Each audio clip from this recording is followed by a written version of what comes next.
zReportage.com issue number 1010 story of the week. Conquest of Chicago. By ZUMA Press photojournalists Dave Decker and Chris RIHA. Fear of ICE raids have shaken Chicago, impacting local residents and businesses, as immigrant labor is critical to Chicago's economy. President Trump deployed 300 U.S. troops to Chicago to address what he said was out-of-control crime. While violence is rare at protests, angry clashes are common and crime is still a serious problem, yet the city's murder rate has dropped significantly.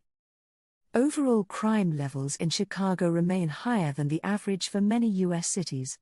What began in September as a crackdown named Operation Midway Blitz has now surged across the city, with regular patrols by masked, armed agents, detentions of U.S. citizens and immigrants with legal status, and at least one fatality. Authorities stated over 1,000 immigrants had been arrested across Illinois so far. Now a federal judge in Chicago ruled that ICE agents can face arrest and contempt if they conduct unlawful, warrantless arrests, marking a dramatic shift in immigration enforcement oversight in the city. Tear gas, fear and federal secrecy: how Chicago journalists are covering Trump's immigration policies while living through them. Story by Angela Fu/Pointer.org. It's really exhausting, mentally and physically. But somebody has to record history. Ever since federal agents arrived in Chicago in early September, typical is no longer a thing, said Block Club Chicago reporter Francia Garcia Hernandez. The tips pour in at all hours, sightings of agents in all parts of Chicago.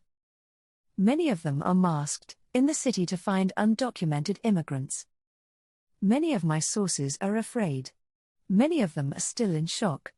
Many of them refrain from sharing their names or disclosing their identities because of fear of being targeted. Garcia Hernandez said. Federal agents have detained and used riot control weapons like pepper balls and rubber pellets against media workers. Trump's use of federal agents is part of an effort to take on blue areas across the country, said Chicago Tribune deputy Metro editor for local government and politics John Chase. But Trump has definitely seemed to have something in it for Chicago, for some reason, he said. The situation, and the fear it has inspired, is unlike anything longtime Chicago journalists have seen before.